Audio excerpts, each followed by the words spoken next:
We are live. It's entirely possible that it's wait, nope, nope. Ah, good. I think.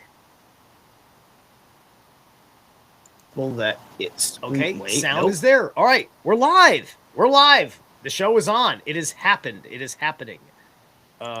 Yes, stay in studio. All right, guys, what's up? Zerilath Eternal here. I got a tight little panel conversation today with two of my best lady friends that I could possibly ask for such a conversation about such a strange movie that for a guy like me, I'm a sucker for a good horror body horror film. You know, like I'll watch The Thing, John Carpenter's The Thing all day. So like I love this kind of shit, right? You know, the this excruciating movie to watch has the most delightful Gwar concert at the end of it, and so it's a great payoff. If you want to see the film, you can go stop with the spoiler alert that this is going to be, just to get the payoff of the ending. Anyway, but we're all here to really psychologically break down this beast that came out because of how interesting I think it is with um, uh, uh, the whole discussion that has been going on with media, with fame, with what's been going on in the zeitgeist and the psyche of the women, especially the women of social media, the women of that attention of the theater, uh, or in music on stage, and all that stuff, right? And having this incredibly universally two-dimensional character who is chasing that, right? This film is 2024. I think it came out about a year ago now. I think it was about this time it was released, and then I saw it a little bit later. Um, and it's with Demi Moore playing a superficial version of herself at her age, dealing with the fact that nobody thinks she's hot shit anymore because she's had 50 solar fucking returns. And it also stars Margaret Qualley, who looks just like Demi Moore when she was hot shit at 18. And I'm like, wow, that is the most perfect fucking casting of all perfect fucking casting of all time. Wow, like, yeah, Margaret, call me. So anyway, Way to plug yourself there. yeah. Anyway, don't worry. I also want Anya Taylor Joy and several other ladies. But anyway, um, yeah. So and then Dennis Quaid is in it. He's the most important like male character in the film. He pops in as part of being the guy who she needs to be the famous chick. He's in control of what chick is the most famous, or at least he's the spokesman for the entity of fame that she is chasing to be adored for having the most beautiful body, right? And I thought it was amazing. There are several movies that this movie is at the same time as you watch it, which is what makes me so enthralled by it. Like the way they're like it's Dr. Jekyll and Mrs. Hyde, or Mr. Hyde in gender swap, right? There's a Dorian Gray aspect to it, I think, because how they're fighting over her picture that was hanging up in the apartment, right? I felt like Death Becomes Her too. It's even a little bit of that. Yeah, because they're making they're wrecking themselves worse, despite the consequences of the mysterious potion they took, The right? pharmakia, yeah. Yeah, from the pharmakia under the sketchiest of circumstances, right? This movie takes place in a postmodern brutalist world. It makes it very clear with the way all the buildings and all the street shots look. Everything is postmodern brutalist. It's all hard concrete, basic geometric structure looking stuff. Especially uh, the place where she goes to do her film shoots and stuff, and outside of her apartment, and at the hospital, and where she goes and gets the drug, which is sort of looks like it's near the hospital. It's so sketchy. Yeah, yeah. So my first question is, um, what do you think puts a woman into such a two-dimensional gear? So like, because that has to be really early on, right? Or is it something in childhood that just, you know, you have like perhaps a bad experience with a boy and that does it to you? Like, what brings on just blindly jumping into this idea that you're gonna be hot shit forever?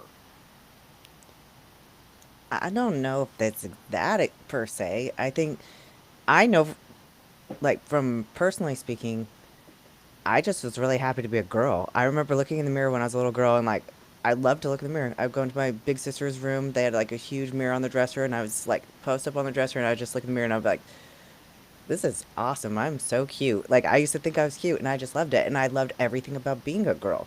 I wanted to wear makeup. I wanted my hair done. But my mom was a hippie, so she didn't let me have any of those things. But it's just a part of being a female. Like, we want to be pretty, and it's not necessarily for anyone else. We like the way it looks, you know? I love looking at other pretty women. So to me, it's a little bit of just who we are, you know, and then there's obviously more to it too. I Yeah, think society yeah. kind of tells us our value is in our appearance. Right, because there's a competitiveness in beauty. Like I've recently seen a very interesting little animation clip someone made about a truth about how a woman goes from being beautiful, and like this isn't about aging. This is about like pure cosmetics, like surgically as well, like having like procedural work done to change your face and your hips and your legs and things like that. Where a very beautiful woman's walking by, another woman with certain more striking features she perceives as more beautiful because she saw a few men giving her attention, right? Because a lot of this is very subconscious and unconsciously men's fault for, well, especially the culture that I grew up in between the boomers and the Gen Xers. Men, like men's culture being some of the most dirty pig fucking dumb fucking shit I've ever, fucking seen from human beings around me. And some of it was really fucking fun and funny, especially at a certain immature age or mood. But then you just get nauseated by it when you grow and you realize that things that you really liked aren't capable of growing, right? It's just like, and that kind of shocks you, right? Because this is very much a I don't want to grow up story in this movie.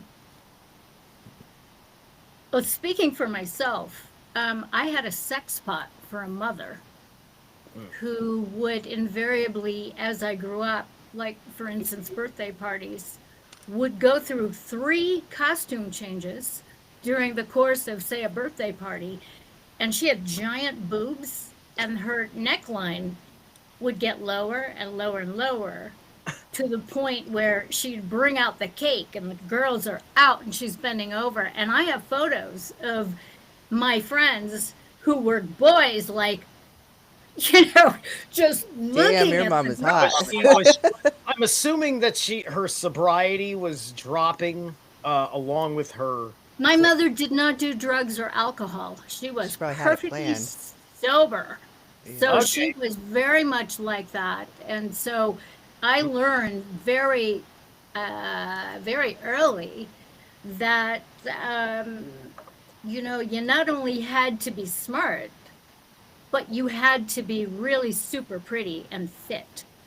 So I had that pounded into me from like day one. So I was dressed in like pretty dresses, and I agree with you, Abbie. I love being a girl.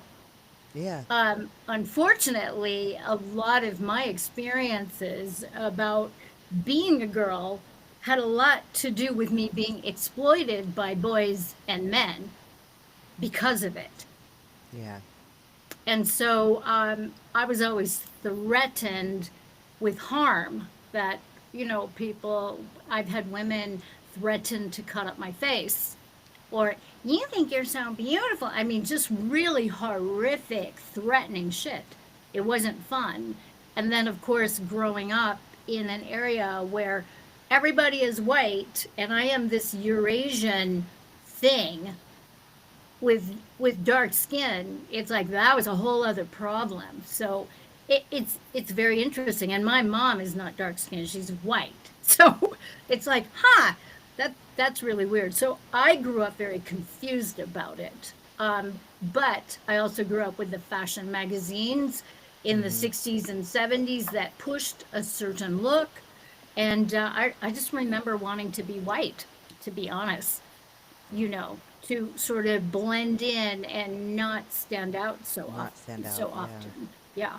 I heard that there's a whole lot of that, especially in the Asian world. Apparently, South Korea, which is one of the reasons why they put those tropes into Cloud Atlas for the scenes I remember that happened in Seoul. All the half Korean characters and so on and so forth. Everybody was living there. That's why. But yeah, so like with this thing,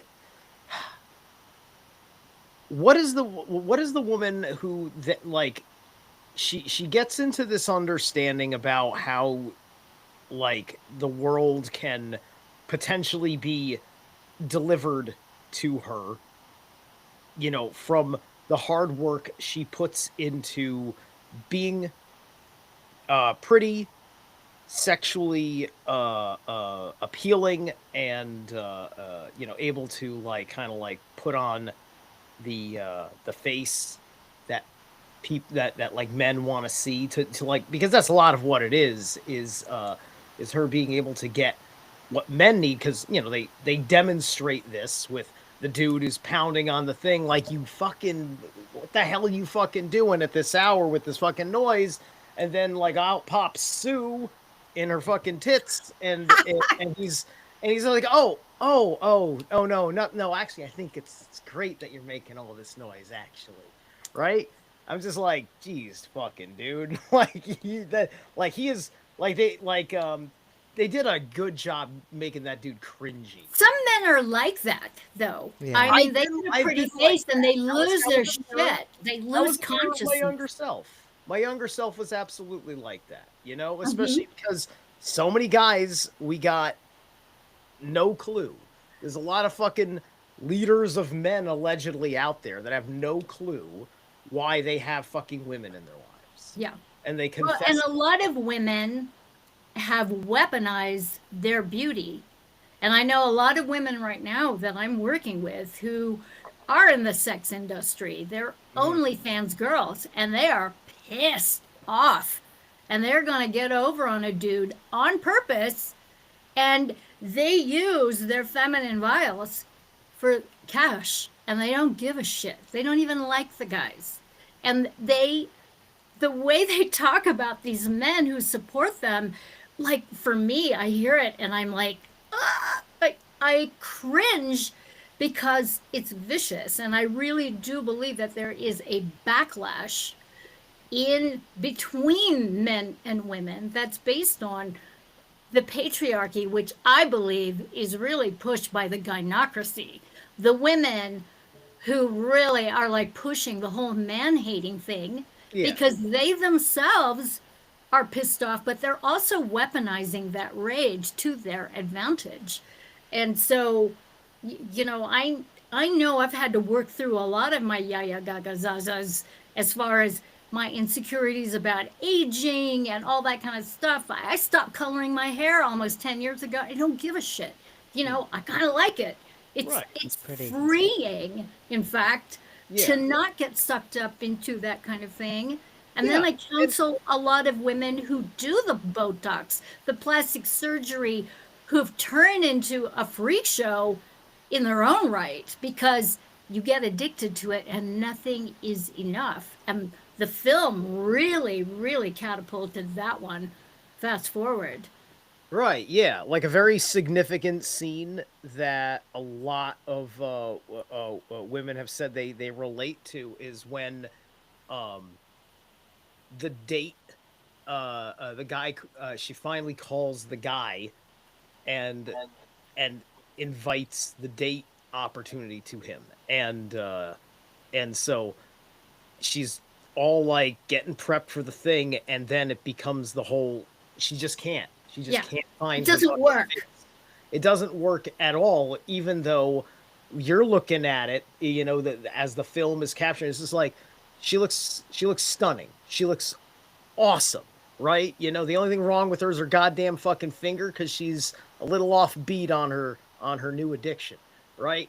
And she freaking botches it, and there's no turning back because 2 weeks later, woohoo, But that wasn't her addiction. It was her younger selves greed at wanting more time and not doing the transition on time. well, And so she right, extended herself. yes, but true, but it's also a part of her psyche, right? Like it's very interesting, right? Because before the scene where they got into the fight, right? I'm like, so hold on, is her whole like psyche in there, and that's just a husk, right? But no, it's just like she's just in a coma, and a younger version of her fucking brain pattern is running this younger reset of who she was once in her cellular memory, and that's why every time she's complaining to customer support, I love how this fucking company has customer support. It's just like every answer but I love also how it's just like you know it's like the dark side of Marja and I can tell you, just like some of the questions we have with Sethicus at the Temple of the White Dragon, and the answer is this simple thing that throws back at yourself, and sometimes it's necessary in the same tone as the operator, so that amuses me Mhm. to no end. But Yeah. it's just there is no her. You are the same. You are what. It's just You're like one. Yeah. You are the one. right. So they're kind of like psychically exactly like whatever. So she's doing it to herself quite literally Indeed. because it's just her psyche in split. Yes. There's probably a parasympathetic psychic link like twins between them, right?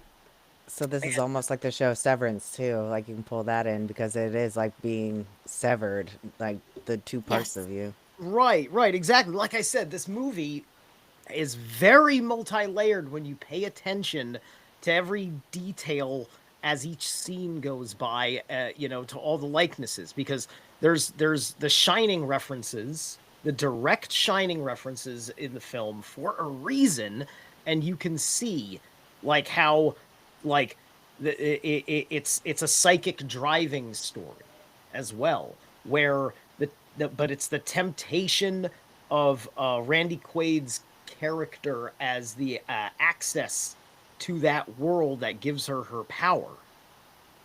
Right, and so she psychically drives herself through the substance. The operator's just like, dude, you want to quit? She's looking at her fingers. It's like, no. He doesn't even bring that up when it's her finger. It's when she's fucking half decrepit. It's just like when she's Yes. half old. And getting ready to terminate her. once and for all. She goes 3/4 of the way. Yeah. And then I don't know if you caught it, but towards the end, especially when the young version is starting to fall apart, she goes back to the apartment or whatever, the Yeah. penthouse, and what does she do? She hits herself with the activator, which just activates the termination, and that's when it all goes to shit. And she, Right. I yeah, thought that activator. fascinating. Right. I thought the activator. Right. Because like the one thing I was telling you on the phone that I noticed about the film is that it does not make entirely clear that if you follow the substance program perfectly, how many weeks are you supposed to keep this up before the final merger that's explained in the pitch video on the thumb drive? Right? See, I don't even remember the final merger being See, a thing. I didn't get that. I didn't catch that. So I think the activator was for like the final week, because I think that's the whole idea, is that it merges and then the old body of you gets absorbed, and then you just become. She would have become Sue as You one remember person everything without though. all the.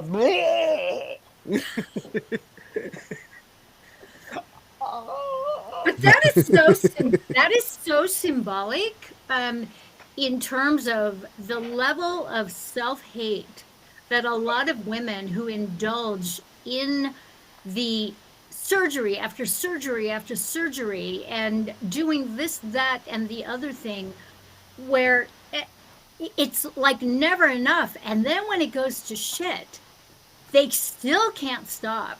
No. I have an interesting share with this. So I have a client, had a client.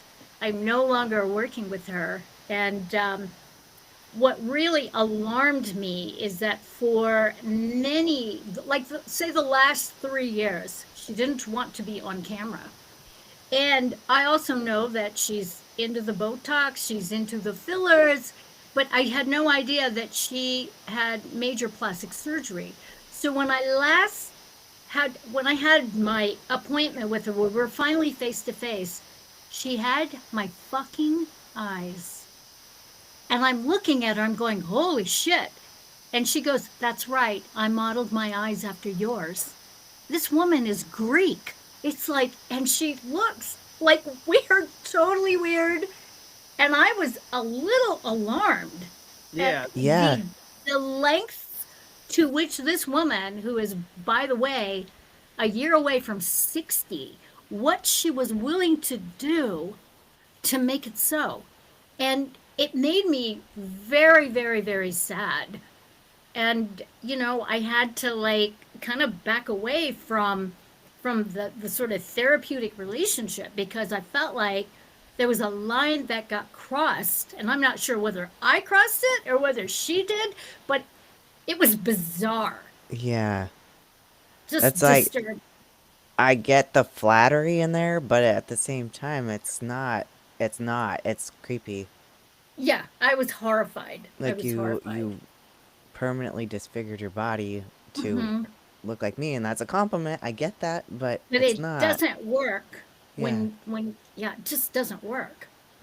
Yeah. It's just it's quite amazing that they just can't step back and look at that field and say, like, you don't understand, like,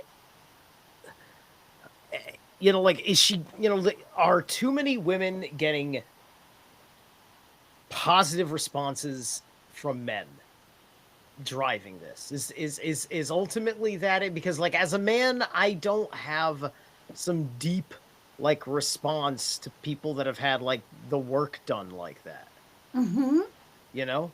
I mean, allegedly Anya Taylor-Joy had some work done on her cheeks, which is why she looks kind of like crazy alien or whatever, which works in the Northman. So that's like kind of like a rare exception. And that's also probably a lot of Hollywood makeup and lighting. But that like begs the thing that I found really weird about this movie is that it was Demi Moore. Because I don't know if you guys saw her just like a few years ago and how incredibly old she looked. And then she came out of it like almost miraculously. Like, I don't know. I guess plastic surgery can go so far, but usually I feel like once it goes a certain distance, it doesn't do the job anymore. And so that kind of leads into the whole death becomes her and the, you know, magic solution of it all, and like some of the conspiracy ideas behind, you know, the hunt for youth and everything that Hollywood and all of them are allegedly doing. You know, the word that starts with an A that you're not allowed to say on major platforms. Indeed. Right. Exactly. That rhymes with Google Chrome.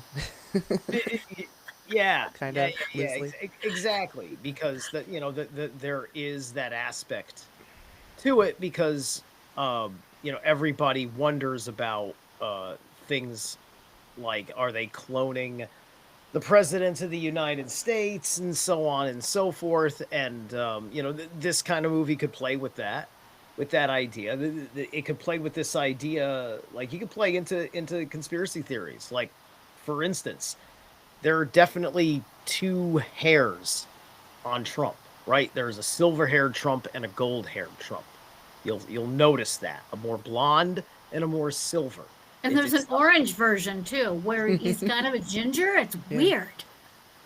Okay, so you've that I don't know. I think that depends on how much of whatever is doing the gradient of orange on him, which it is to believe whether it's the lighting or not. Maybe a spray tan carried over. Right. But like more so, like Joe Biden, you had varying different levels of slightly different faces for people. Oh yeah, to be the different chin, the weird nose, like the weird chin doing that weird. I don't know if you guys saw that video of his chin doing the weird little thing, and it was like, is that even real? Like, right. Yeah, he's got everybody theorizes that it's the Mission Impossible like hyper mask, the mask neck. Yeah. But yeah, no, there's but I do think that there is kind of like some of the dark occultists, they try to use black magic for reincarnation too. So like they kind of find a bloodline child that they can make into a vessel, and then there's a sacrifice that puts their soul into it. They kind of tried to do that as soft disclosure in the Ghost Rider sequel. That was the plot to Ghost Rider Spirit of Vengeance, which unfortunately was kind of a crap film. But it had that very interesting piece of soft disclosure in its plot. And I could see how this, in their weird science, kind of does that, right? Because, I mean, like, the mother-daughter relationship that is happening here in this kind of changing places kind of infighting between them, with my secret, my deep dark secret in the closet, right?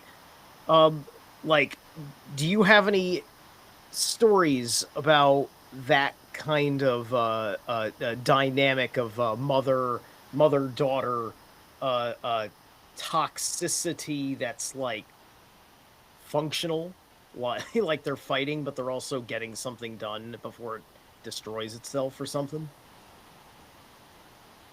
I would say no, at least not in my case, because my mother always made it very clear that men are useless, and you need to get over on them, because by virtue of the fact that you're a woman, you can't help but get over on them, because they're easily manipulated by looks, by your pussy, pardon my French, through sex, through food, through, I mean, my mom would tell me these stories and I would just look at her like, nah, no. Because it never worked for me. Like, and I would never, like, remember, she just said, all you need to do is just show your boobs and he'll be doing whatever you tell him to. And I'm like, what? I never bought into it. But then again, I'm not endowed like she is, so maybe it worked for her. But for me, I'm just like, yuck. It always seemed very manipulative. But then she is a sociopath, so I'm just not wired to do that. And I know I have friends who have manipulated men through sex and through their beauty, and it never ends well. I mean, it's just so, for me, it's repellent. I'm just not that person. Right. I think that it gets into a lot of what I think about, which is kind of like this difference in the way the man's mind works with time and the way a woman's mind works with time, where it feels like women have more of a here and nowness to their presence, where a man is more like, hold on, the best part of the past is kind of dragging behind me here, right?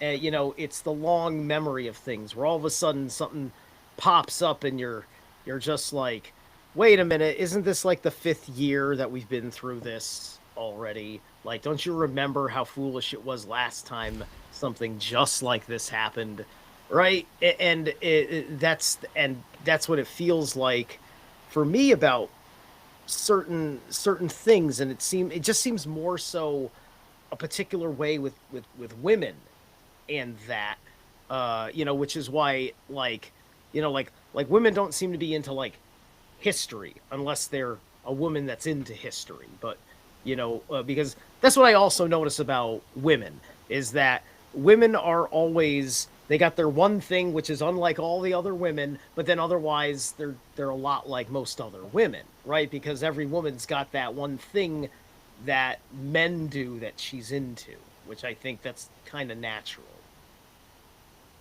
Like, could you give me an example of that? like, Yeah. like Abbie in the bodybuilding world, right? Okay. Like I think that's like I think that bodybuilding specifically is probably more like is not as much a forethought for for women to do, because in women's culture there's not so much of a pressure of being strong for any reason, where men, especially if they're not going to be in the office or in retail or something, they have reasons to be physically fit, and so there's all of that, right? And that's just making the example because Okay. like Abbie's here, but I mean, just like I work in construction, and there's plenty of times you see women working alongside you, but it's much more the exception than, than the norm, Yeah. right? And that's what I mean by that. Yeah. Okay. So for me, for example, I'm a mixed martial artist. I've been doing martial arts since I was 8, and I'm still practicing. So I get it now. I mean, it's just something. It it's definitely a passion, and I like the sort of fitness of it for me, especially being of a certain age. I mean, I went to a Medicare meeting because I'm of that age, and I walk in, I hiked over there. I'm in like shorts and a halter top, and I'm looking and I'm seeing my peers with walkers, and I'm going, holy fuck, what the You fuck are is going old. on here? I'm old. And they're But you're looking at me yeah. like, what are you doing here? And I'm going, I'm here like everybody else. I want to know what I got to sign up for. And it just freaked me out. But there it is, right there. So, yeah, I I feel the get it. same thing with women of my age group too, or people of my age group as well, even younger. I noticed that so many people are just like, they're so old up here that it translates to their body and you Indeed. can see it. And so, yeah, a driver for me with bodybuilding was to stay young, but also like it was a way to get out of my house that was constructive, and it was like focusing my attention instead of just going in aimless. It was something that I could, a goal that I could Hmm. set my mind to, that I could work toward. And yeah, just like it was a whole tell me I can't do it and watch me show you that I can. All of Love those it. things. So it was really kind of more about accomplishing goals. Mm-hmm. And like Yeah. the looking great was just the icing on the cake. And I know that Yeah. really it's not everybody's cup of tea, but that's the way I wanted to look. You know, I Yeah. get to Yeah. customize this avatar. So Yeah, that's cool. I love it. I love it. My neighbors walk by my garage because I've got a 100-pound bag. It weighs more than me, and I'm doing my shit, you know. And they're going, "Why are you doing that? That's so aggressive." And I'm like, "I like it. yeah, I like it. I don't have to it go feels to a good. I gym. feel like it's a I great way like." to do, like, to get out your emotions too. So, Mm-hmm. and we're Indeed. emotional creatures. So Yeah. like doing something kind of masculine helps Yeah. that. And Yeah. I make it a Look, dance. people are like you start demonstrating to people that you know how to take care of yourself in a fight. It terrifies them. It's just like, you're not a police officer. Why do you know how to fight? That's Yes. that's that's your Yeah. bitchy fucking pussy ass fucking neighbors. Not my neighbors. My neighbors like it when I go in the backyard and I hit the bag. But maybe your neighbors, right? Yeah. They're just Yeah. well, Nobody likes to be they're intimidated by a they're mostly woman. stoners. They're mostly stoners, Right. and you know they're smoking their spliffs and having coffee with whiskey when I'm out walking at 6:30 in the morning. It's like you want to sip. It's like, holy moly, okay. They're totally into it, and I'm like, you know what? More power to you. You do Right, you. right. And you know, and this is part of what makes looking at the substance one way or the other. You know, it's just like my joke here for everybody tonight is that I promise you that the ladies on my panel are 5 years younger than they seem.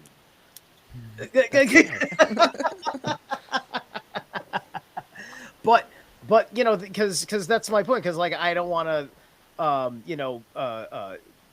call you out, but I think you talk about your age one way or the other, because my audience may not be fully aware from our other past conversations, like because this is kind of like my point, looking at what Demi Moore's Elizabeth Sparkle goes through in the film, and then um and like I get it, because the world doesn't want you to know how to truly take care of yourself, so Mhm. that way your telomeres keep you sexy instead of their drugs, right? So Maria, shock anybody who's here for the first time hearing you about how old you want everybody to think that you are. Well, I don't do that. I'm very plain about how old I am. I just Yeah. turned 66 3 weeks ago, a I month ago. never would have believed that. Right. Never Precisely, ever. right? This, and like, because I'm sitting here, I'm 45, and this 66-year-old woman I consider a peer, who I have a tremendous amount in common with, despite having like 2 decades of experience on and can remember all sorts of interesting things about the late 60s. Oh yeah, I was down with it. I was totally Right. down with it. Yeah. We're in the temple. We take a very different kind of substance, as Mhm. anybody who's Indeed. seen your segments Indeed. on Black Earth Productions knows. It's fun. It's really fun. And Mm. my oldest twins, they're they just turned 48. So, it's like holy moly. And I did not give birth to them. They are my stepsons, but I've had them since I was 21. Wow.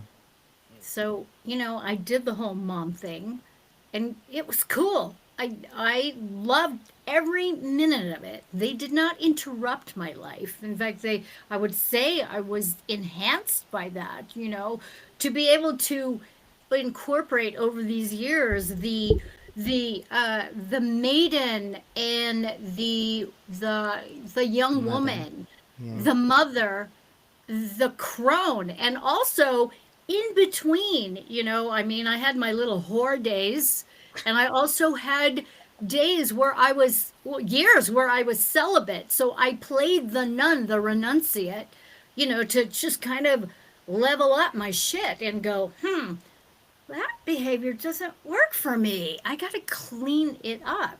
because I come from the era of sex, drugs, and rock and roll, and more and more and more and more and more of it. And because I had children, I didn't get to act out a lot of the drugs and the alcohol, but the other stuff, holy moly, I come from swinger polyamory culture. So been there, done that. And a lot of it wasn't good. It wasn't all that in a bag of chips. And I had to step back and regroup and really just kind of purify the body, mind, heart, Right. spirit. There was So that's my story. when you were going through those kinds of life changes, was that also at a same time where you were also like pulling into thinking about like, oh, I'm gonna be changing, like now I'm gonna be older, I'm not gonna be perceived the same way as I was, like, No, I never thought about that. That's the weird thing, is that I never thought about the whole aging thing.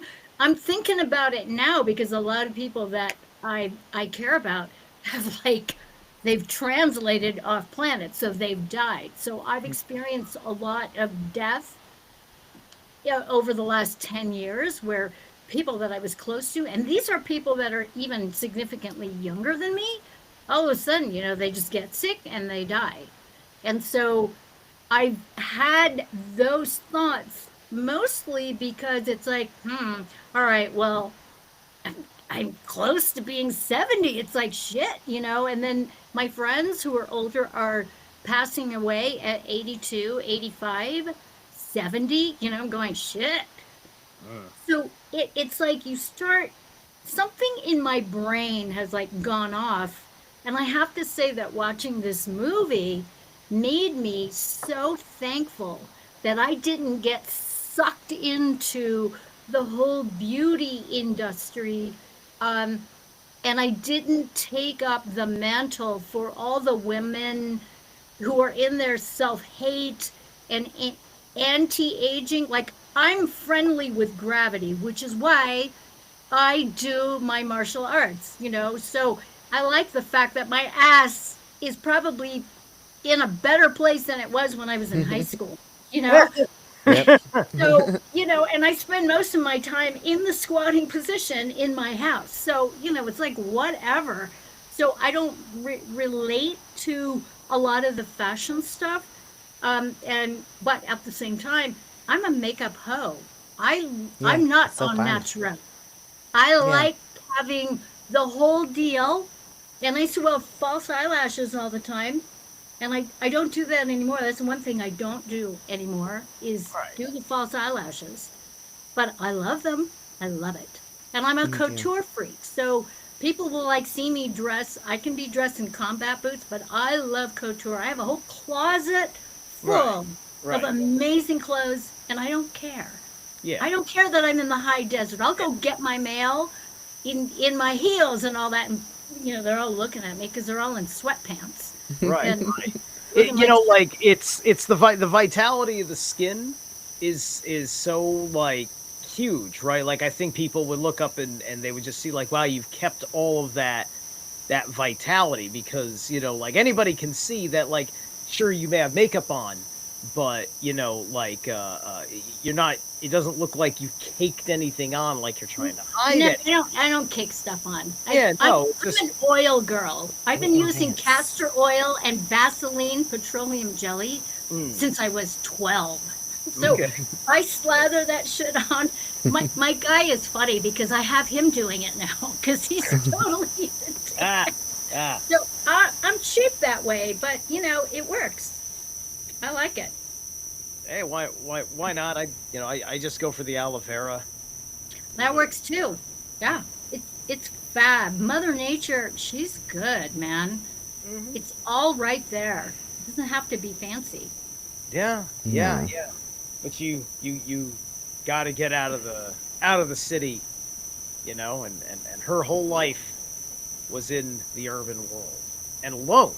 Also, she didn't have any friends of any kind, right? Total Very isolated. Total isolation. Everything is, her life is on order. right? Well, then her whole identity is in her job, essentially, like being the Yeah. aerobics Yeah. instructor. And Right. giant pictures of herself. My mother had Yeah. giant pictures of herself. Like, I'm like, who the fuck does that? That's Like, so weird. I know. it's totally weird. It cracks me up. I'm like going, wow, that is a huge poster of you. Yeah, And there's I that couldn't one imagine having that scene in my where home. she's going down the hallway and it's right before she finds out she's getting dropped from the roster, and there are all the posters of her in her various workout outfits, that are Yeah. like, it's so 90s, man. It's like crazy creepy. Yeah, yeah, well, yeah, 90s, right? Like that's when she would that would have been Debbie Moore in her 20s, right? So they probably had her pose in all these pictures, and then they probably used digital airbrushing or something to de-age her, and then they made like a picture, because like that was the bit, right? That's the cover for every season of her aerobics show, right? And so that was the idea. Sue was going to just keep on going, right? Just keep it, just that's it. That's like she wanted to be that for eternity.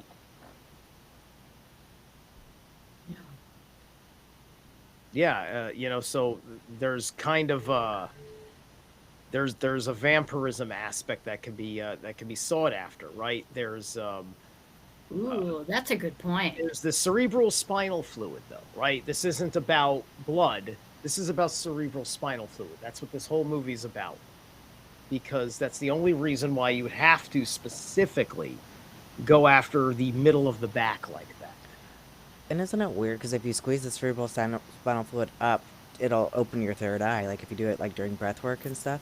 But Right. Yes. then, like the eye in the her eye does the little thing where it looks like she has three irises.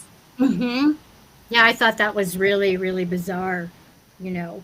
And funnily enough, the numerology of the substance Mm. is a 3811 2. So the 11 2, it's a spiritual number of transcendence of the quote unquote physical body, which is really interesting. And in tarot numerology, it's like, and depending on how you use it, it's either justice or it's strength. And depending on which system, they flip those between the 11 and the 8. So it's just very, very strange. Yeah. I mean, So, you can't make it up. And I don't know whether they had a sort of forethought in that would, the name itself, the substance, indicates a spiritual journey, a reckoning. It's just so right. wackadoodle. There's probably a lot of intentional connections, and then they probably looked at it and said there's probably going to be connections that fans are going to find if they can appreciate, because that's why like if she is trying to make a Kubrick level thoughtful film, then we're allowed to actually go this far and not just say we're reading too much into it, because Stanley Kubrick asked you to read that much into his movies. Love it. So A yeah. Clockwork Orange, Mm, one of my absolutely. early films of my youth. Oh yeah. Well, Oh yeah. People, like Doctor Strangelove is so much fun. That is a funny movie. And I need to see that. I heard Barry Lyndon is not bad, but like it's not considered a core Kubrick film because I think it wasn't his script or something. I remember that. I think I was just way too stoned when I saw it, so I don't really. Right. I know the people I was with. That's what I remember about that movie. Yeah. Yeah. And I want to real quick because I forgot.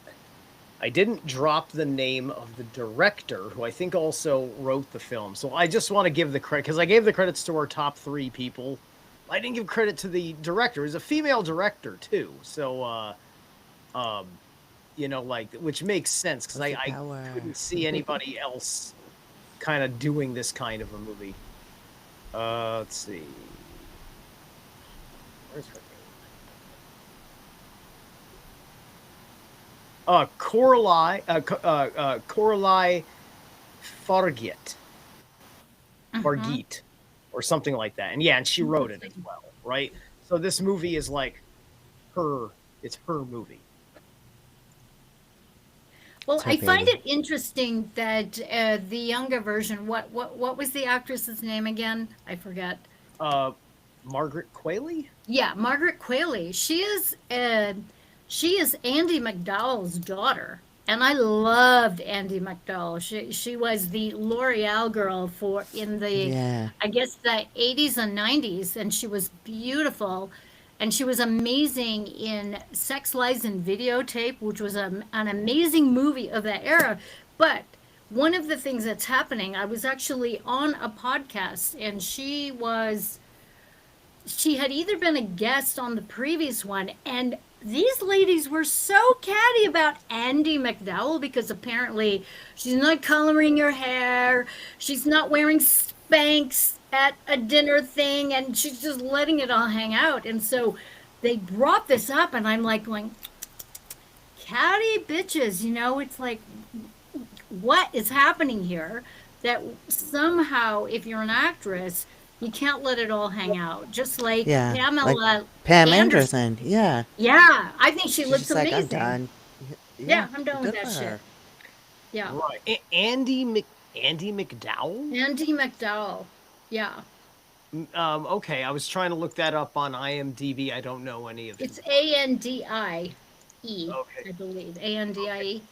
Yeah, she's I love her, and she's beautiful. She's still beautiful. She's like maybe a year older than me, or a year or two older than me. But she was on the red carpet, the same event as Pamela Anderson, and everybody just went after She was her. Rita in Groundhog Day. Okay. Yeah.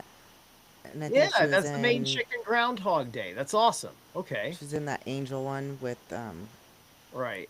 What can I think of his name? Yeah, she's still working. John Travolta. Mm-hmm. And she's beautiful, but because she wasn't wearing Spanx. I mean, that was the whole conversation was, get some Spanx. I'm like, oh, stop it. Let her be. Yeah, let her be. But that is that kind of catty, bitchy, sister versus sister kind of thing, where we're gonna tear each other up, or we're gonna have a bitch fight over the coveted dude who's a fucking asshole. If he sets women up to be against each other, or you're just a dimwit that has like fallen prey to what the patriarchy wants and want to play up to that. It's like, pass. Hard pass.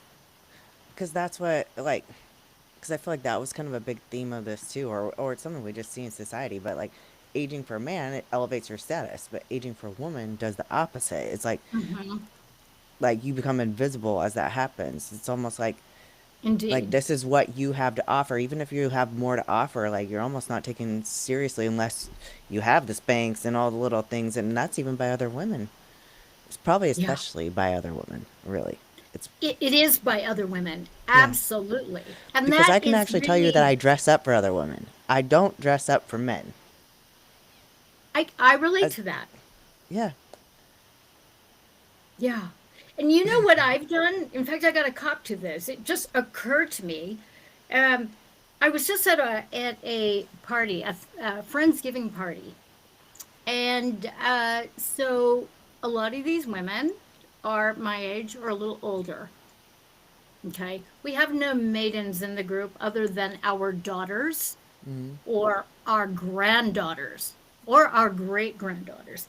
And I just remember in selecting my outfit, I was going to wear this really amazing cool dress that I realized, oh, I haven't worn that in a long time.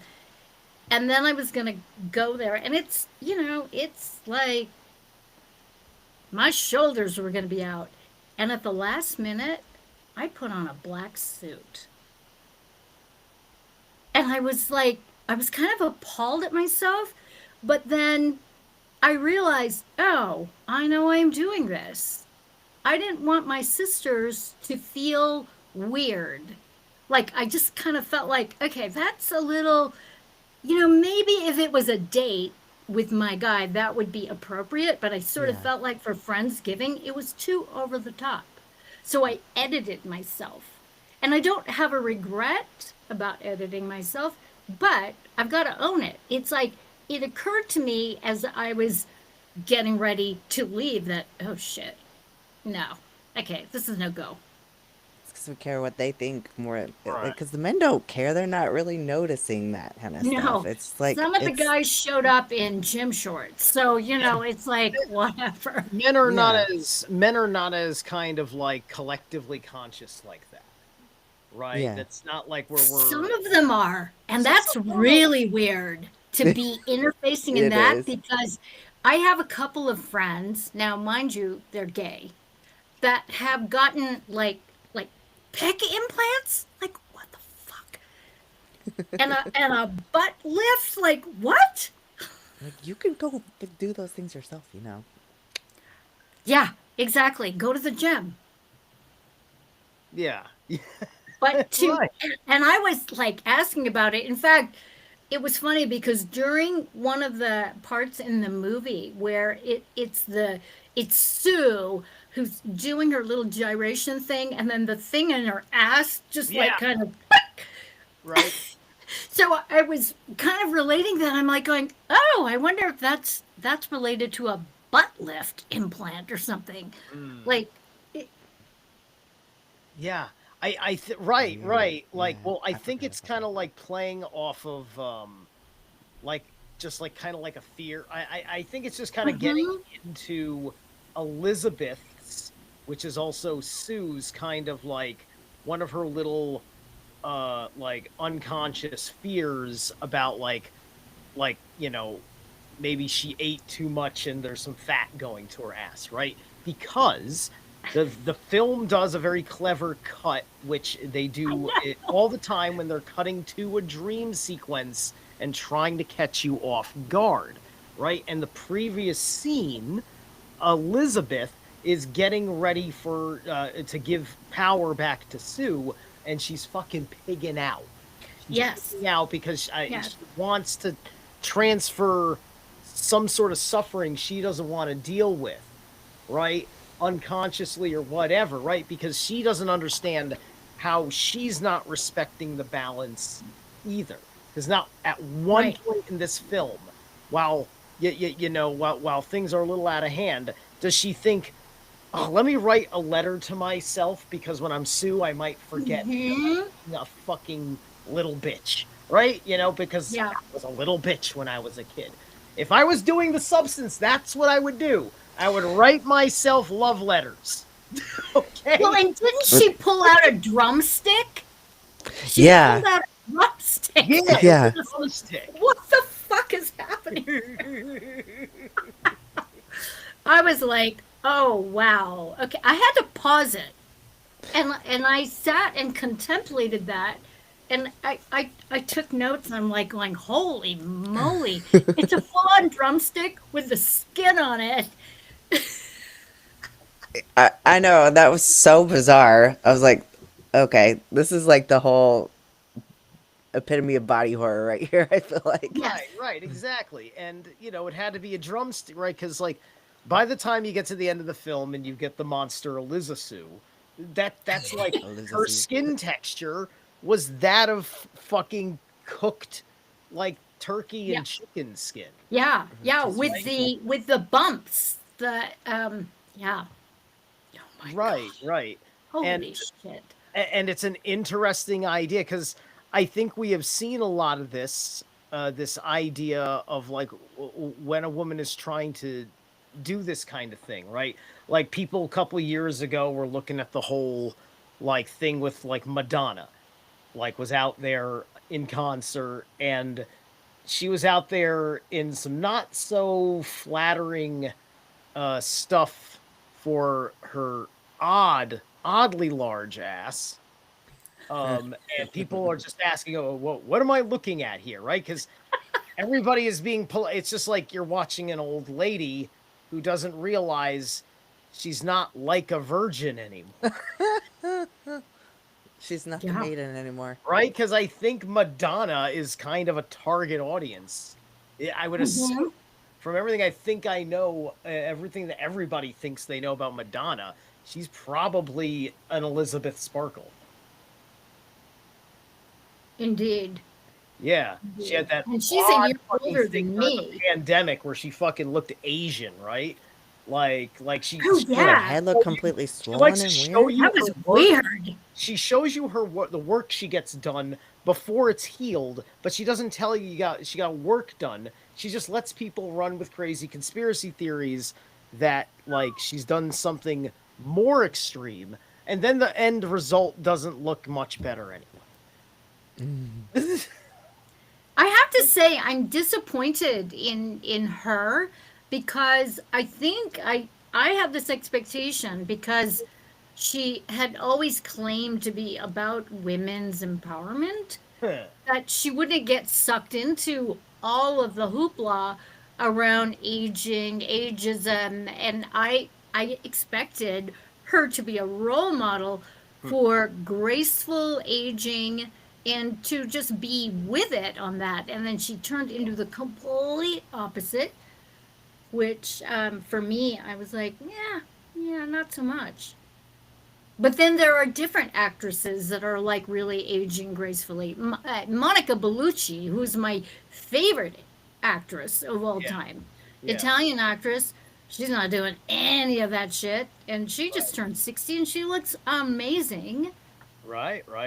Freaking Marissa Tomei playing Aunt May in the Spider-Man movies, and her bit in Aronofsky's The Wrestler, like that's where like, oh my god, that's Marissa Tomei, because she played a stripper in that fucking movie.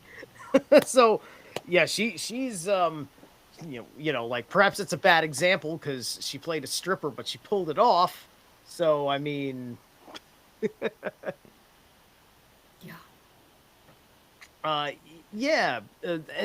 so like that's definitely a big part of the point is like a woman needs to have a contingency plan for how she's going to conduct herself when she's past her beauty, just like I have to have a contingency plan when I'm out of my piss and vinegar Thor phase and I'm more in my Odinic phase, right? And I have to look towards my more elderly Avatar kind of characters. I'm not that old yet, but right, it's just like it's the same thing for me because I can't just run around every fucking day saying I'm gonna punch this, that, and the other thing in the public square that offends the sensibilities of the higher force, right? It's just like I'm not gonna be able to keep that up into Valhalla as I get older. Why not? Well, yeah, I get it. It's just like I don't know. I'm assuming I'll have some kids that would be terribly sad if my neck was broken because an old man started a fight. Yeah, it's not the best way to live. I wouldn't say. I mean, look what happened to Charlie Kirk. Everyone's like, oh, he's got a family, right? But he started a fight with his lips. Well, they say the pen is mightier than the sword, so words can hurt. Yes, they can. Oh, my gosh. Man, wow. We've been live for an hour. We covered this film really well in this hour. I'm trying to really think of what could be more. I just want your guys' thoughts really quick on the yellow jacket because that I found so weird. Like she just kept wearing the yellow jacket no matter what. Yeah, I was thinking the last time I remembered yellow attire so pronounced was the way yellow was used in M. Night Shyamalan movies. Like the main lady in the village wore that yellow. Oh yeah. And then Bruce Willis in his big hero scene at the end of Unbreakable wore the yellow raincoat. Yeah. Yeah. Yeah. And so I was actually thinking about that too. I'm really glad that you brought that up. It was yolky. It looked like egg Yogi. yolk. Yeah, maybe There's that's what it was. You're right. You're right. The egg yolking is going to have an aspect to it. The yellow, when you don't have gold, yellow is good substitute for the sun, and the sun and eggs are connected. Yeah, yeah. You know, and everything that you've seen has been sunny side up, with any egg symbolism throughout the film. And Elizabeth Sparkle dies sunny side up. Yeah, she does. And right before, she's also looking up at the cosmos. Yes.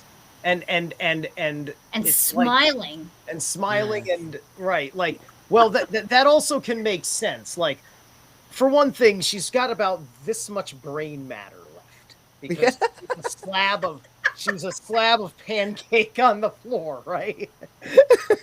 And so she was probably going into shock. Like when an animal is being eaten alive in the wild, they go into shock, and so the brain is releasing hallucinatory chemicals. Oh, the DMT. Yeah, the DMT for the soul release. But it probably felt maybe she finally was integrated, even though it didn't integrate well. But yes. maybe that felt good too. Yes, I agree. I suppose that would be kind of what it is, because I mean the way the film ends, it looks like Sue completely fucking fell apart, and this one little piece where Elizabeth's consciousness was holding out is kind of this thing, right? Which, you know, and because Elizabeth, her face and her consciousness was on the hump on her back, so that's kind of near where the syringe extraction is going on. That's super interesting. Yeah, I remember that. And the sort of moving through her lifeline and all of the adulation that had come throughout the whole of her existence, you know, the remembering that, and then the you know, going to the starlight and the palm trees, you know, it's so wacko. Right. Freaking you know, loved it. It's fascinating, right? Because the movie's got an obsession, right? There's an obsession thing to it, because, you know, like for her dying moment, you know, like she runs out of this thing, and then she's just trying to get to her star, right? So she probably is going to go, because she probably feels herself falling apart, right? And it's funny when you think, because like that's an emotional term. You're emotionally falling apart, and that literally was in body horror art, expressing emotionally falling apart, literally, right? Like this movie was fucking beautiful. This disintegration of going back to spirit, even. Yeah. I mean, the spiritual journey was like complete. It's wacky. It is, right? And like, you know, I mean, like, she hurt nobody but herself, basically, right? So, like, that gets into some ideas about, like, some consciousnesses, they got to get back on the wheel of Sansara, right? She'll have to get back on the wheel of Sansara and have a more meaningful fucking life next time around, but she went through. She followed through with the whole fucking crazy committed thing, right? And she didn't get what she wanted in the end, but she was satisfied that she went through with it. Is kind of like what it feels like, right? It's such a surreal and cathartic ending. This is such a good ending to this movie. Yeah. Right? So she'll reincarnate, because I think ultimately she's not like a true like psychopath, right? Like when she's in the mirror, she's falling apart and she's crying. It's like, I just want to be a better bitch. It's like she's a selfish bitch, but she's not trying to hurt anybody. right? Mm-hmm. You know, so all right, she followed through on a dharmic like purpose, right? It's just like I'm gonna prove the absolute fucking something of myself, you know, through being the most worshipped and loved far beyond my time, because that's how good I was at the game, and finding the cheat code and whatever, right? Like so that's if I was getting meta spiritual about it. And she'll Mm-hmm. reincarnate, do other things, because she'll be completely opposite. She won't be interested in any of this because she went through it, right? Yeah. You know, this That's is not that's a good point. yeah, That she is wasn't a really a good bad point. person who deserves the second death. That's a whole other kind of horror story. So that ending reminded me so much of a sci-fi movie that I watched. I think I was probably like 9 years old. The Incredible Shrinking Man. Do you remember it? I don't know if you've ever seen it, but what happens is that The original black and white one. yes, Yeah. yes. So Yeah. he shrinks and shrinks and shrinks and shrinks. There's a fight with the spider, and he Yes. takes a needle and pierces it, and then he's disappearing into nothing. And there's the whole thing where he is his consciousness. He's disappearing into nothing, but then the screen shows the stars. So it's like he goes back into the sort of starlit night. And one of the things that I find fascinating about this ending is that it was just so Hollywood in the end because of all the palm trees and just how beautiful it was.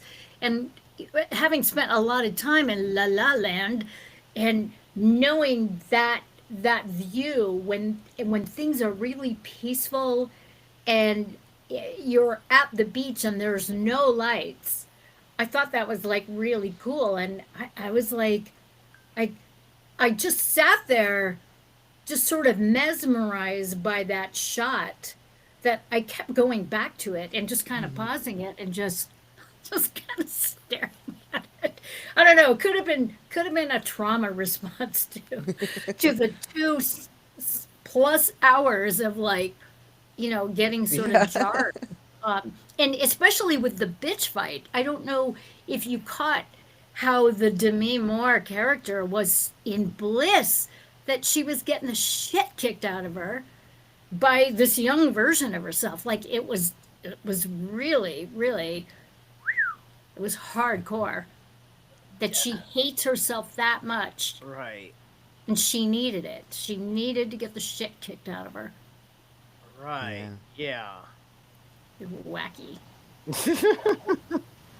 My guy was disturbed by the movie. He was like going, okay, Mario, what the fuck? What the fuck is that about? And so I endeavored to, drop these little subtle things about what we women go through in terms of aging, the competition, the vying for the guy's attention or to receive fame and fortune based on superficial looks and that kind of thing. The upkeep that it takes, you Yeah. know, Yeah. I mean, it's just intense.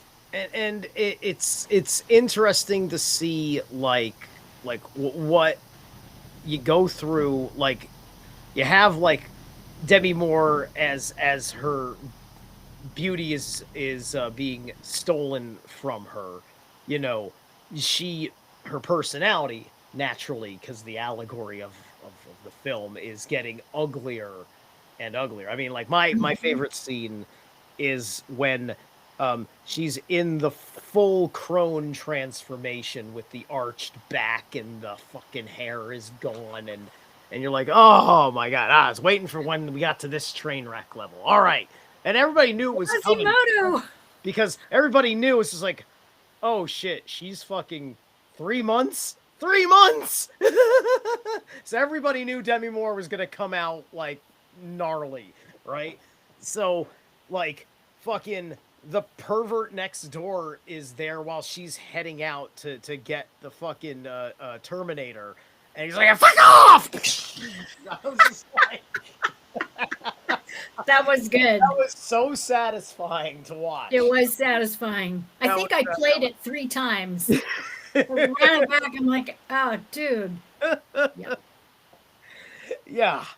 Yeah. So, right. It's interesting that, to think about, because you're looking at, like, you can't be when you're that old, you can't be like acting all like cute and sexy to get around and navigate in the man's world kind of thing, right? So this is her poor way of compensating with aging too fast.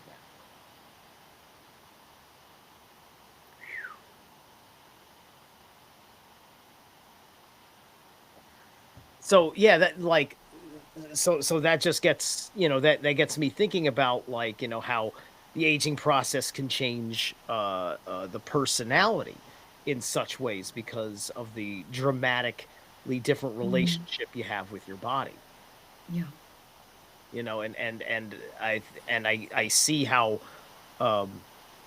like I think it looks almost perilously easier for that to happen to women when they get older than it does for men, unless the man had bad posture, his life and never kind of carried himself well, right? I think if you can't untie your value from the face value, Right.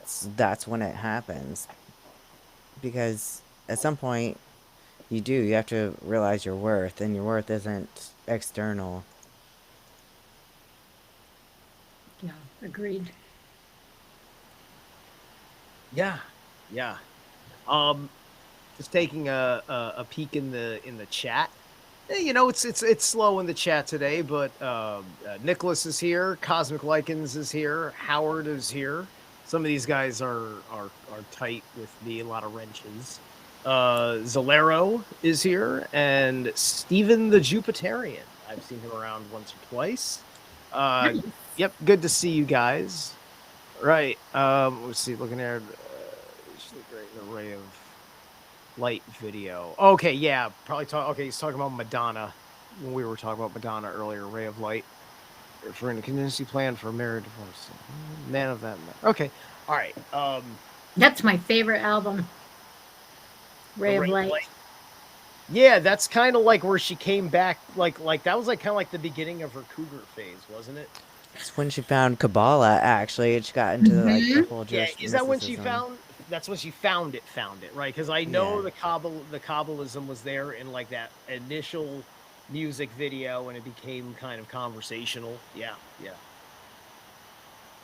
I think she grew up Catholic, though. That's hence the name Madonna. But Right. Madonna. But Catholicism also, there's different levels. There's different Catholic things out there, and there's a lot of Catholics that are that don't feel any kind of stigma about certain kinds of magic, right? Yeah. So, especially because, well, you're Catholic, you've got a Bible, there's all that stuff about the Jews in there, Jewish magic. I mean, maybe the Jewish magic's okay, right? I hear all these good things from these Jews about how all this good Kabbalism. Maybe I ought to look into it, right? Some people are like that, right? Because there's not everybody's a fundamentalist in the church world. There are other things that that we know that church people don't know. Hang on a second, is that me? That seemed to have been me. All right. But it just depends on if they're fundamentalist or not. Otherwise, I think a lot of churches, they don't want to go along with all this stuff that gets somewhere on the Christian Reich spectrum, right? You're just going to have a problem with overtly offensive satanic shit, which, come on, you're being overtly offensive. Yeah. We live in a society, man. I have a question for Abbie, because you have daughters. and I know at some point I did have a conversation with my stepdaughter about the whole beauty. She calls it the beauty scam, um, and just everything that goes with it. Um, so I'm curious about the kinds of conversations that you've had, and what comes up, and especially in this time where social media, you got TikTok, you got filters, you got all kinds of like crazy shit that young people have to deal with. It's weird because, like, I grew up having to learn how to be feminine because my mother was a feminist, and back then feminism was different than what it is now. It was, Hmm. very granola-ish. Like, I wasn't allowed to wear a bra, I wasn't allowed to shave. I had to ask to do those things, and um, wearing makeup, that was definitely a whole, like, I had to battle with my mom for each of those steps. Hmm. So with my daughters, it was different. Like, I felt like they were just so girly from the beginning. They loved everything about being a girl. They, wanted the little toilet bracelets up to their elbows, and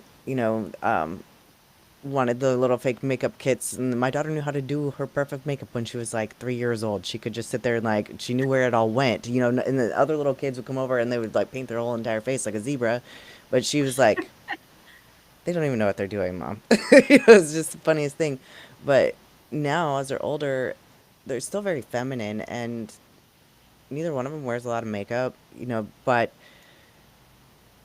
very into beauty. They're very into fashion. They're very into all of those things, but at the same time, they've kind of just found their own way. Like, especially my older daughter now, Hmm. she don't give a shit about what anybody else thinks, but she just cares what she thinks. Like, if she feels like her hair is greasy, she feels like her hair looks like shit. And even though, like, nobody else notices it, like, you're fine, your hair don't look greasy. And it's like, I don't care. I feel like shit. I'm gonna go wash my hair.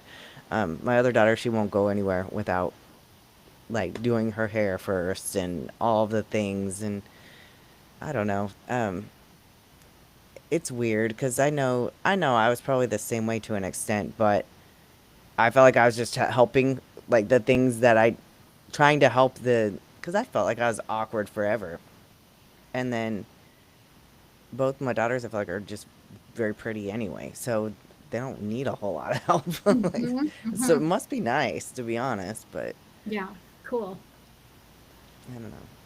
Love it. It, and then I asked my older daughter about this movie, so I was curious, what, because I was talking to Zerilath, and he was like, I'm curious what the younger crowd thinks of this, the younger women. So I asked my daughters if either of them had seen it, and so my daughter who's 22, she's like, "Oh my God, that movie was disgusting." It's like, I don't think she understood it, like, on the level at her age. She Hmm. just thought that it Right, was it right, was right. gross. I think that there's probably a few very smart 22-year-olds, depending, especially if they're into horror in the first place, Yeah, that are gonna be able to sit down and process it and be cool, right? That's all. So that's or all right. Those decode it a last minute little, things, think find the like, themes. Yeah, is it possible to get someone in their 20s with a lady's perspective to chit chat? Right? I didn't expect to find one because there's that's you know we're all like Gen Xers and Boomers, who have been in the Yeah. consciousness spectrum for quite a while here. So yeah.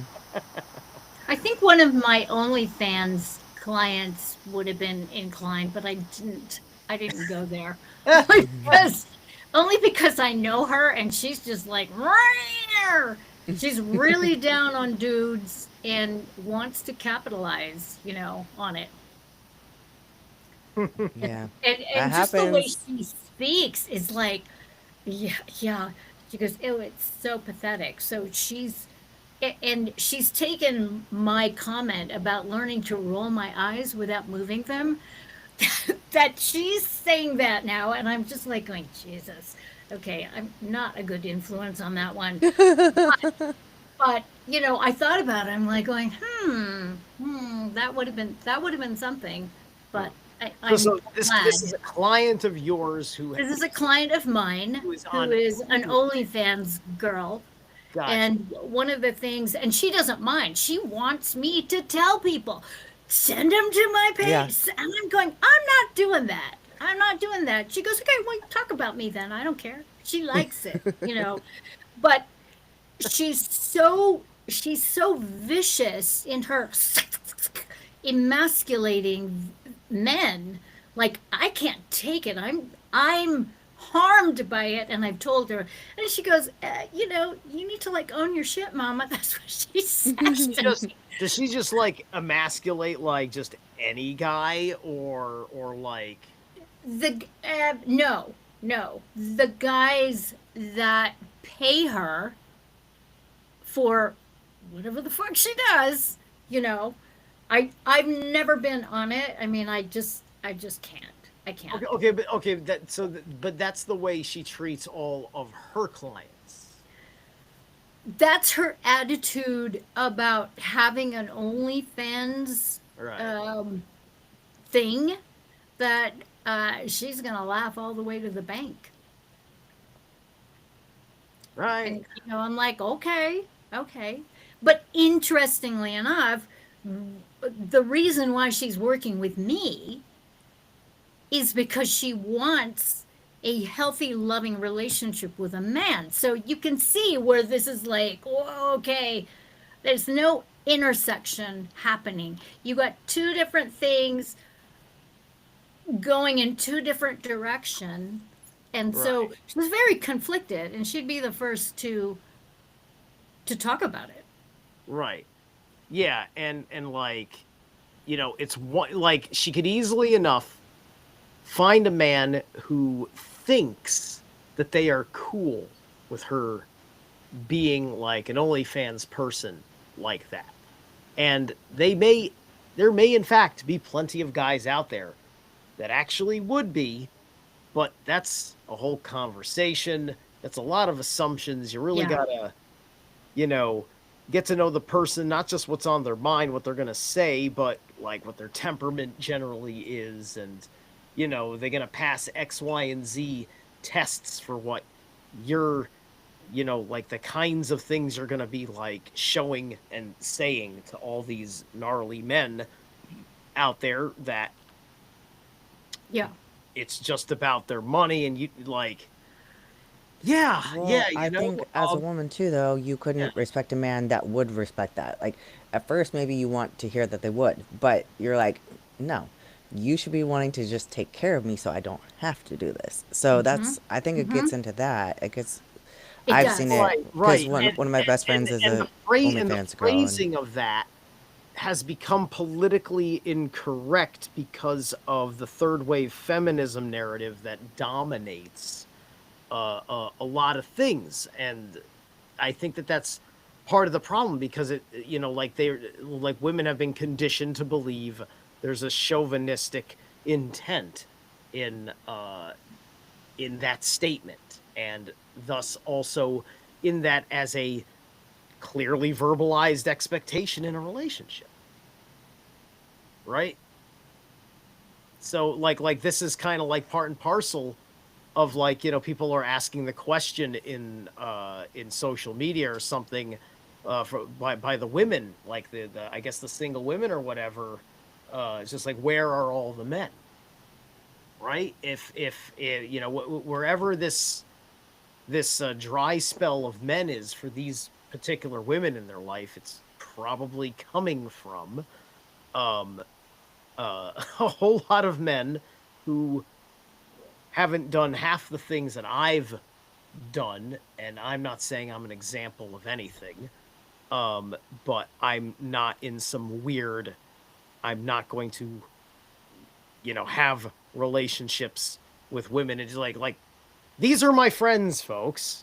I didn't just call these people begging for interview like business. These are my friends, Marja and Abbie, right?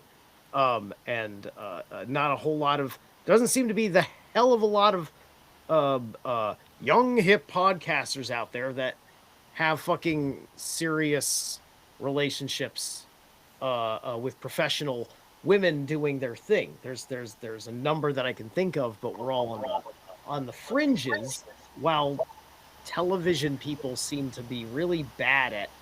Like, the world has this impression of what that women can't be a certain thing because they're not looking in the places where you find people like Abbie and Marja and other women like them talking in network, right? Because it's coming from something new and different and much more important, right? This is part of the reason why.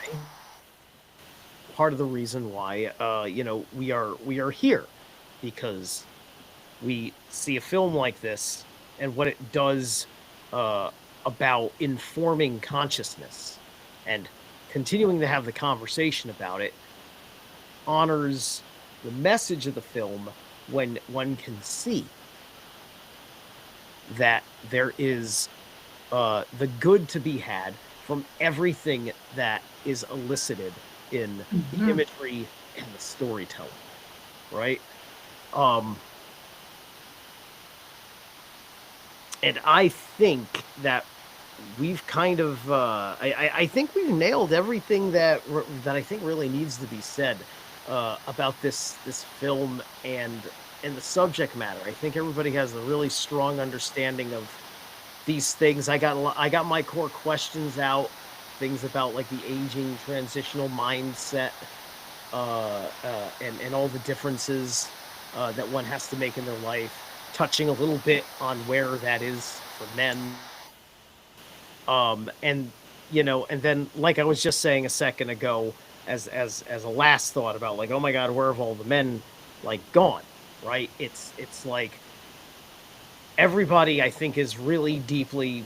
I think most of these guys that have disappeared, they're just like, I can't win because I'm a Nazi if I want to have if I want to speak up in your presence about anything traditional at all, like I am trying to insult you, belittle you, or take away something that was given to you because your head is completely wrapped up in the social construct and thus the bullshit of politics, right? And so, like, men are fucking giving women space to be crazy is kind of the short, crude answer.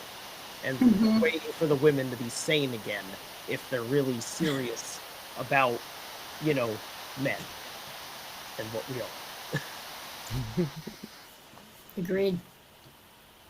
So so I think I want to wrap it up here, unless you guys got another thread. I can keep going, but I don't have, I think, anything more personally. But if you got anything else about this movie and the subjects about this movie, I'll bring it up now. We can keep talking, or you can plug your stuff.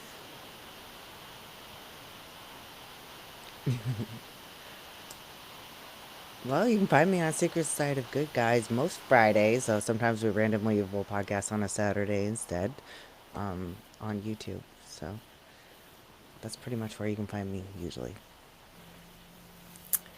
And you can find me also on YouTube, Love, Truth, and Beauty. And we talk about all kinds of stuff. Yeah. We talk about some funny stuff too.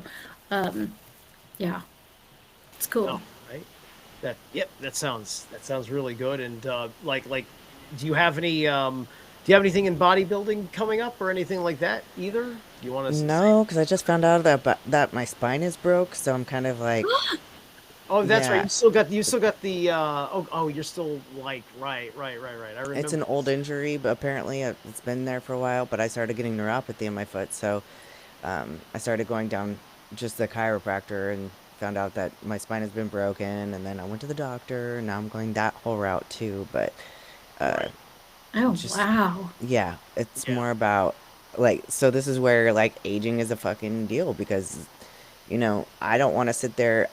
I'm thinking quality of life, so do I keep competing and pushing and just doing Right. exercises that are like okay, or take a step Yeah. back? Yeah. I feel like it's probably Because that's my sign from the universe. Maybe I shouldn't be Yeah. pursuing it. I should still be pursuing fitness, but like it's okay. I don't have to be the professional bodybuilder that I know I could have become.